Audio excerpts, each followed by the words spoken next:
वहीं यूपी में लोकसभा सीटों को लेकर सपा और कांग्रेस के बीच मनमुटाव बरकरार है। कांग्रेस अपनी पहली वरीयता वाली सीटें छोड़ने को तैयार नहीं है, जबकि सपा इन सीटों पर उम्मीदवार उतार चुकी है। ऐसे में गठबंधन में दरार पड़ती दिख रही है। हालांकि दोनों पार्टी के नेता जल्द ही सीट का मसला सुलझाने का दावा कर रहे हैं, लेकिन अंदर खाने के हालात विपरीत हैं। सूत्रों का कहना है कि सपा की ओर से कांग्रेस को अमेठी, रायबरेली, कानपुर के अलावा जालौन, बांसगांव, बरेली, सीतापुर, गाजियाबाद, बुलंदशहर आदि सीटें देने की पहल की गई है, लेकिन कांग्रेस इन सीटों को लेने को तैयार नहीं है।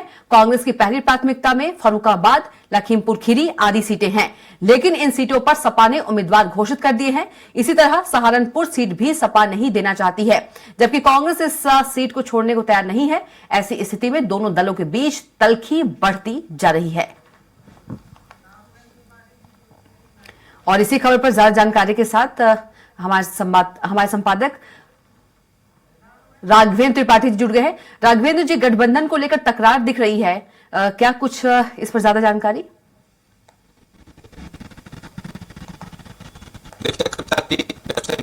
मामला खींच रहा था, लेकिन जब से जयंत चौधरी ने पाला बदला है, एनडीए के पाले में गए हैं, तब से यहाँ भी उथल पुथल बंधी हुई है। 2 हफ्ते पहले अखिलेश यादव तरफ से कहा गया था कांग्रेस को 11 सीटें देंगे, लेकिन जब जयंत चौधरी ने इंडी गठबंधन को छोड़ दिया, सपा का साथ छोड़ दिया, उसके बाद से कांग्रेस 20 सीटों पर अड़ी हुई है। और अखिलेश यादव ने इसी बीच 16 प्रत्याशियों की सूची भी जारी कर दी है और कांग्रेस को उन सीटों को दिया है जहां पे भारतीय जनता पार्टी बहुत मजबूत स्थिति में है। जबकि कांग्रेस चाहती है कि 2014-2019 में जिन सीटों पर वह द्वितीय और तृतीय स्थान पर रहे हैं, उन सीटों पर कांग्रेस रहना चाहती है। उसमें फर्रुखाबाद है जहां पे सलमान खुर्शीद रहना चाहते हैं, लखीमपुर खीरी सीट है जहां पे कांग्रेस की स्थिति अच्छी है, सहारनपुर में कांग्रेस सीट मांग रही है, अखिलेश यादव देने को तैयार नहीं है। तो इंडी गठबंधन में कुछ ठीक नहीं चल रहा है। अभी केजरीवाल ने दिल्ली में केवल 1 सीट देने का ऑफर किया है।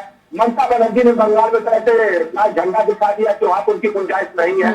महाराष्ट्र में भी कुछ सीट शेयरिंग की बात नहीं बन पाई है। इसी बीच कल राहुल गांधी की भारत जोड़ो न्याय यात्रा उत्तर प्रदेश में प्रवेश करेगी, उससे पहले सपा में और कांग्रेस में मनमुटाव की स्थिति पैदा हो गई है। अब देखना होगा कि इस स्थिति को कैसे सुधारा जाए। लेकिन जो मोदी को रोकने का अभियान इंडी गठबंधन के तहत शुरू किया गया था, नीतीश कुमार ने शुरू किया था, अब वो भी अलग हो चुके हैं। अब देखना होगा कि कांग्रेस इस मामले को कैसे सुलझाती है। अखिलेश यादव आंतरिक कलह में जूझ रहे हैं। स्वामी प्रसाद मौर्य ने महासचिव पद से इस्तीफा दे दिया है, क्योंकि सहयोगी पार्टी की विधायक पल्लवी पटेल है, वो राज्यसभा में प्रत्याशियों चयन को लेकर अंगुली उठा रही है। कुल मिलाकर इंडी गठबंधन में कुछ ठीक नहीं चल रहा है, जबकि कांग्रेस की कोशिश है कि 2024 लोकसभा चुनाव में भारतीय जनता पार्टी को रोका जाए। अगर यही स्थिति रही तो रोकेंगे कैसे? पहले लड़ने की तैयारी शुरू कर रहे, लड़ेंगे कैसे ये लोग?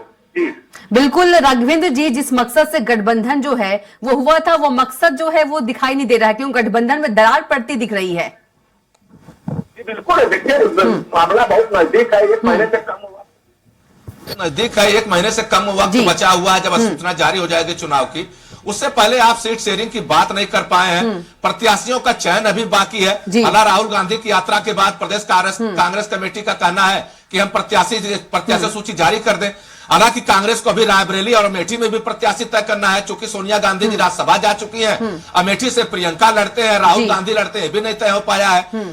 रायबरेली से प्रियंका का तो नाम लगभग साफ है। अब अमेठी में चर्चा है कि वरुण गांधी चुनाव लड़ सकते हैं। तो कांग्रेस में कुछ तस्वीर साफ नहीं हो पा रही है कि कांग्रेस देश की राष्ट्रीय पार्टी है, उसके ऊपर दारोमदार है भारतीय जनता पार्टी को रोकने का, और समाजवादी पार्टी उसके साथ जिस तरह से सहयोग करना चाहिए था उस तरह से सहयोग भी नहीं कर पा रही है। आपसी तालमेल में कहीं न कहीं अभाव दिख रहा है, और इसका फायदा भारतीय जनता पार्टी लगातार उठाने की कोशिश कर रही है।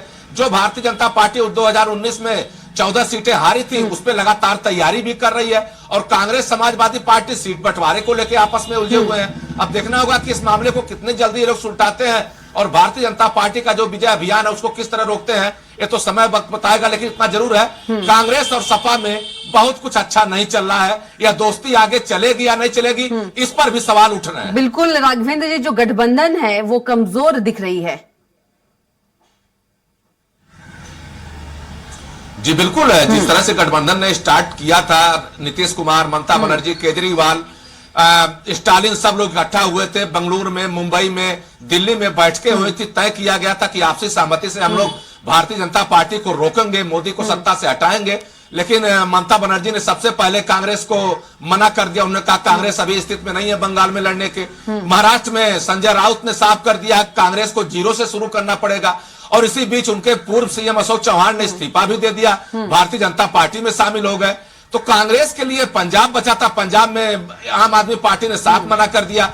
दिल्ली में 7 सीटें हैं, उसमें से केवल 1 सीट देने की बात आम आदमी पार्टी कर रही है। तो कांग्रेस को अपने वजूद का भी संकट है। सबसे बड़ी पार्टी होने के बाद भी क्षेत्रीय दलों के आगे जिस तरह से वो गठबंधन के लिए मान मनोवल कर रही है, सीटों के लिए जी हजूरी कर रही है, सबसे बड़ा सवाल है कि क्या इस तैयारी से भारतीय जनता पार्टी को रोक पाएगी। और जिस तरह से समाजवादी पार्टी में आपसी कलह मची हुई है, क्या वह चुनाव में अच्छी तरह से परफॉर्म कर पाएंगे। जिस तरह भारतीय जनता पार्टी बूथ स्तर से लेकर मंडल स्तर तक पूरे कार्यकर्ताओं की फौज खड़ा कर दी है।